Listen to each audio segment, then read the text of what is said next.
Neviete? Ako sa voláš? Už aj ty si zabudol? Ja som sa... Sú to nejaké 3 mená. My sme to už premenovali na Max, Mac, Jason May. Macduck. No, už som bol aj Meg Ryan, aj voňavka Max. Je to Max Jason May. Mac Jason. Ty si spomínal, že by sme sa mohli konečne venovať aj hudbe. Stále je to niečo, čo je pre teba priorita v živote? Samozrejme, úplne najväčšia. Všetko robím len pre tú muziku, samozrejme. Kde máš gitaru, aby si nám zaspieval? A nerobíš tú muziku pre baby? Kvôli babám? Ako si na tom s dievčatami? Máš frajerku? Nemám momentálne frajerku, lebo som workoholik. Venujem sa naozaj robote a dávam jej prednosť pred Počúvaj, všetkým. toto patrí tiež k novému imidžu. Mohli by sme sa ti pozrieť aj na oči. Mňa veľmi znervozňuje, keď muž v miestnosti nevidno mu do očí. Podľa Pontonu, teda údajne, žena si môže dovoliť slnečné okuliare vnútri, ale pán alebo muž by si nemal. A muž, ktorý má dlhé vlasy? Myslíš si, že to je Ty sa cítiš ako žena, alebo či? Necítim sa ako žena, ale tak... Čo ja viem, spal som asi hodinu, lebo sme do rána skúšali s kapelou, tak... Však sa neprežívaj až tak. Vyzerám Ukáž, takto. ako vyzeráš, keď spíš Je to vo fajn, hodinu. váčky potom niečo, dobre.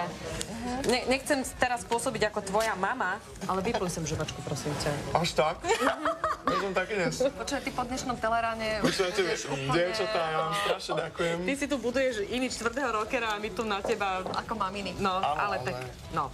To aby sme vedeli. Hodina výchovy, ďakujem. Prosím ťa, daj si trošku tej Marlenky. Buď taký láska. Ukáž nám, že Ale vy ste už úplne presne jak moja babka. No ešte lepšie. Presne, vy ste... No tak počkaj, tak teraz...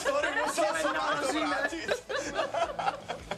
A čo hovorí babka na to, keď príde k nej jej obľúbený vnúčik? A nedá si koláčik, ktorý napiekla. Nedá vlasy, takto oblečený, vidí ťa, že po nociach beháš, nestravuješ sa, nespíš poriadne. No strašne ma pokárhal, samozrejme. Všetkých troch, aj Maxa, aj Jasona, aj Maya.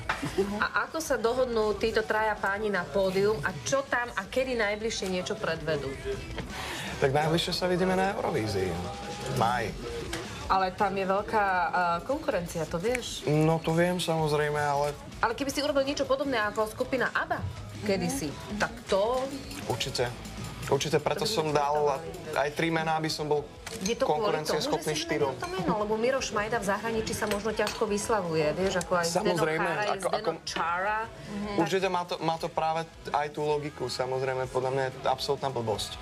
Ísť s takýmto slovanským menom niekde vonku do anglicky znejúcich krajín, lebo oni to neprečítajú, nepochopia to. Hlavne do Azerbajdžanu. Počúvaj, Miro, a ty budeš spievať anglickú pesničku. Prečo nie slovensku? Prečo nie po slovensky tak? Pretože je to medzinárodné fórum. Nebolo to kedysi, že každý musel spievať vo svojom jazyku? To bolo dávno, tie pravidlá sa zmenili, myslím, že pred 10 rokmi alebo tak. Ale Slovensko malo dlho to pravidlo, aj keď ostatné štáty už nie. Už nie. Máš pripravenú nejakú veľkolepú show, ktorá naozaj vyrazí dých? Pretože vieme, že... Nie, Rusliana sa volala. Aj Ruslana bola. Aj Ruslana bola? Ona tam prišla s takou show z Ukrajiny, tak ona, že dých vyražajúcou. Okrem mena máš pripravený ďalší šok v tejto podobe? Tak ja si myslím, že to máme veľmi slušne premyslené, ako to spravíme a pôjdeme takou cestou, myslím, že takej funkčnej jednoduchosti. Ale bude to určite nabité.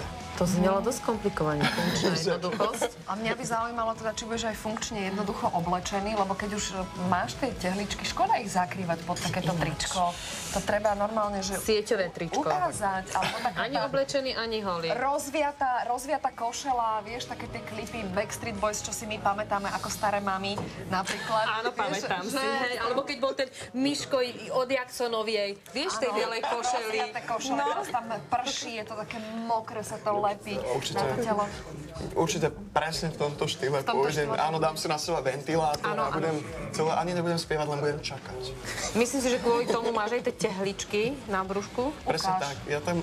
Ukáže, či to nebolo vyretušované na Ináč, áno, to všetci vrá, ale na fotografii a ja môžem vyzerať ako Pamela, aj keď mám jednotky hore, tak nič. Nechcem teraz ukazovať naozaj. Ale všetci sa... Určite je to, bude to chyť. Ukáž. Ale má tam tie tehličky. A fakt. A však nemáš to svaly? Ale nebudem tu, Zaspívať nechceš, svaly nechceš ukázať? No vidíš, som zlý. Miro, nie, počkaj, Max. Ja by tvoja babka ti naložím. Budeme samozrejme držať palce, aby sa ti darilo aj v speváckej kariére. S novým imidžom, s novým menom. aby to vyšlo, aby tá premena stála za to, ale hlavne sa nezabudni čo? Učiť. Tak, snažím sa, robím všetko preto a pripravujeme My to sa naozaj. pozeráme na tie vyretušované tehličky. Jasne. Dobre, no. Ale možno Peťo Bednár nám Ty, ale vieš, čo, mne je to tak príjemne, toľko sme sa už nezabavili dávno v tom. Či sa